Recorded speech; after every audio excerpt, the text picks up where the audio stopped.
Hey, what's going on, Who Dat Nation? Welcome to another edition of the State of the Saints podcast. My name is TJ Jones. Thanks for checking out the podcast. I really do appreciate it. Well, Who Dat Nation, the New Orleans Saints are starting change in the National Football League. According to sources, the NFL has now implemented a new rule that will allow NFL coaches to challenge 9 calls of pass interference in an NFL game. Now, after this meeting, Coach Sean Payton spoke to the media about this new rule. It felt like we kind of had to go around the block twice, and then we arrived at the right address. And I think we were 8-0 was a competition committee, and 31-1 in favor of what became 6C. So, man, there was a lot of hours and a lot of time spent by guys on the committee, by the coaches, and it's great when you can arrive at what we think is a good change. Man, first off, I want to congratulate Coach Sean Payton for really being persistent to really try to get this new rule implemented in the National Football League rule book. So congratulations to him. I know he's extremely excited. I know he probably had to really go out here and really talk to some of these coaches to really stress the importance of this rule being implemented. So congratulations to him. Good work with that. We all know what this rule is all about. I mean, we know about the NFC Championship game. I don't have to tell you, especially if you were part of the Who Dat Nation listening to the podcast. I mean, we know about that play, man. Tommy Lee Lewis runs a wheel route. Drew Brees throws in the football. Roby Coleman, the cornerback from the Los Angeles Rams, hit him before the ball gets there. No pass interference call was called. And because of that, we all know that the Saints would have got an automatic first down. All they probably would have had to do was take a couple knees, kick a field goal, get up out of there. They headed to Atlanta. But it didn't happen that way because this rule didn't exist. Okay? So I am excited that this rule is in the rule books now, but it's a little bit too late, man. And it's unfortunate because who knows? I mean, honestly, I'm a Saints fan. I hope and I wish and I pray that the Saints can get over that hump to possibly get back to the NFC Championship game and possibly go to the Super Bowl. But we all know that the National Football League changes every year, and it's so hard. It's so hard to win in this league, man. It is so hard to win. And teams to get back to where they are, it's not easy. So hopefully they can, but I feel like it's a little bit too late. But I am glad that they put this rule in.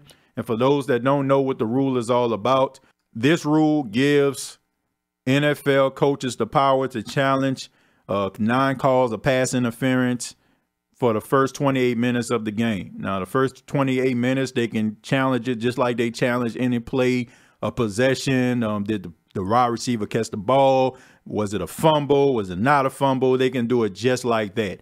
And the last 2 minutes, of course, is similar to the challenges, and all of that stuff comes from upstairs. So this rule right here, coaches can challenge pass interference. And I think that this is good. A lot of people have different opinions about this because they feel like it's going to give cornerbacks a tough time because you have players out there you can call holding on almost every play. And a lot of people would think that they will focus in on players that probably lack in the covering department.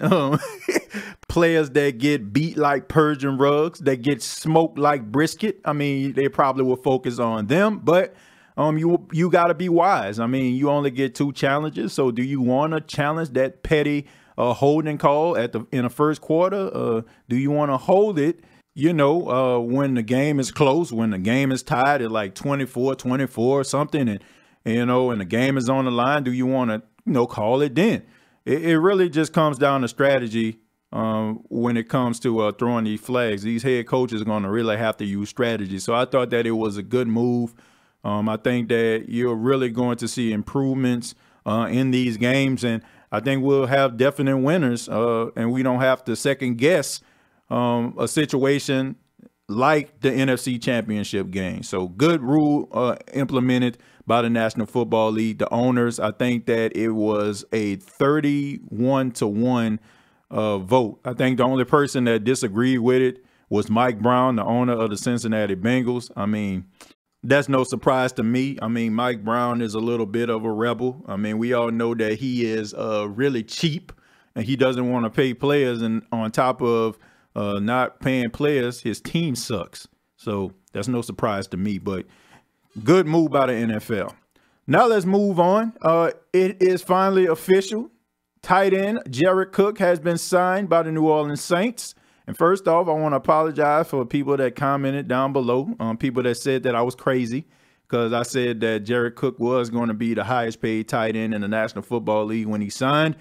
I am a person, I will eat crow. If I say something on the podcast and it turns out that I'm wrong, I have no problem apologizing, okay? I have no problem with that. So you are right. I don't know your name. If you're listening to this podcast, you know I'm talking about you, but I have no problem with that. So you were right. I was wrong. It is what it is. But he did sign a 2-year, $15.5 million contract with the New Orleans Saints. And this gives the New Orleans Saints something they have been missing for a few years. And that is a reliable tight end that can catch and a person that can go out there and produce. This is a good look. I think that this is the right move for the New Orleans Saints. Now, discussing this contract, 2 years, $15.5 million. And you have people out here who have been emailing me, who have been commenting, want me to talk about Mark Ingram. They want me to answer this question. They're saying that by signing Jared Cook is the reason why the Saints let Mark Ingram go. Is Mark Ingram leaving? Is that a bad idea? Will the Saints suffer because of it? I will answer all those questions, all right? But first, let me go ahead and talk about Mark Ingram. Now, Jared Cook is not the reason why Mark Ingram did not get re-signed by the New Orleans Saints, okay? That is not the reason why. The Saints wanted Mark Ingram back. They wanted him. They wanted him so much that Sean Payton reached out to Mark Ingram to have conversations with him. And normally, Sean Payton doesn't even do that. He said it. He said, I don't even reach out to players when it comes to contract negotiations. He allows Mickey Loomis to deal with those type of situations, but he reached out to him. And he said he reached out to Mark Ingram's representation. They didn't call him back. They didn't text him back. They didn't email him. So it was basically like they just wanted Mark Ingram to go out here and test the market. And we all know that Sean Payton is a guy who has a big ego. He's not a person that's going to be begging and pleading with players. And he decided to go in another direction and sign Latavius Murray. And he's very excited about Latavius Murray. He thinks that Latavius Murray can pick up the slack, and he feels like he will be a huge addition to the New Orleans Saints. Look, I like Mark Ingram. I think I've done maybe 2 or 3 podcasts focusing just on Mark Ingram. I like him. But at the end of the day, this franchise has to move forward. This franchise will be here when Mark Ingram is long gone. This franchise has been here before Mark Ingram even got here. And even though the Saints were successful with him and Alvin Kamara in the backfield, I think the New Orleans Saints have a good addition in Latavius Murray. I think that Latavius Murray is a good running back. I think a lot of people are not giving this man the benefit of the doubt. I've been watching Latavius Murray since he was playing with the Oakland Raiders, and I can tell you this guy is nothing to just sneeze at. Somebody that you can really depend on. This guy's like 6'2", 230 pounds. He's bigger. He's faster than Mark Ingram. He's a little bit more elusive than Mark Ingram. And I feel like he is a great weapon coming out of the backfield. He's a good blocker. He can catch the ball. So do I think that the Saints are going to miss Mark Ingram? Probably locker room presence. But as far as field production, no, I don't. I think that Latavius Murray is going to make you forget about Mark Ingram. But back to Jared Cook. I think that Jared Cook is a good tight end. I've been watching him for a while. I think that he is a guy who never got a fair shake by the National Football League. This guy bounced around the league. To me, is unfair. I think that he should have had a home. He reminds me of a Jermichael Finley. For those that don't know who Jermichael Finley is, he had a couple really good years with the Green Bay Packers. Jared Cook did too. I don't know if you all remember, for those that are true diehard Dallas Cowboy haters like myself, you probably remember that divisional round game where the Green Bay Packers took on the Dallas Cowboys. And in the fourth quarter, the Green Bay Packers were trailing in the game, and Aaron Rodgers ran towards the sideline. He threw the ball back into the field of play down the field like 35 yards. There was Jared Cook that caught that pass over two Cowboys defenders that set up that Mason Crosby field goal that eliminated the Dallas Cowboys from the playoffs. Yes, Jared Cook been putting in that work for quite some time, and I'm glad that the New Orleans Saints got him. The New Orleans Saints have needed a tight end for years. Ever since Jimmy Graham, we have not had consistent tight end play. And I think that this guy is the answer. $15.5 million for 2 years. That's not too much.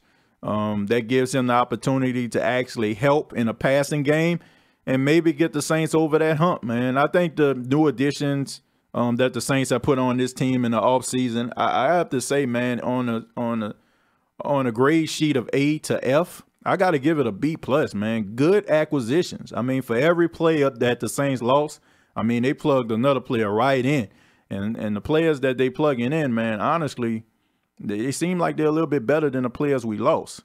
I know that may not be the most popular thing to say when it comes to Mark Ingram, but, I mean, honestly, man, like, let's just think about this. A couple years back, we was talking about how Mark Ingram was a scrub. I mean, honestly, I mean, he wasn't, but for the last 2 years, when Alvin Kamara came to the door, that's when we really started to really truly appreciate Mark Ingram. So Mark Ingram has always been that running back that runs hard. When he plays with a chip on his shoulder, and he plays even better when the chip is even bigger. So don't be surprised if Mark Ingram have a good season with the Baltimore Ravens. But like the Patriots, man, I'd rather give away a player a year too early than a year too late. But this has been the State of the Saints podcast. Check out the State of the Saints podcast on YouTube, youtube.com. Search the State of the Saints podcast. And also State of the Saints podcast is available on iTunes, Spotify, and iHeartRadio.com. Till next time, all I have to say is, who dat?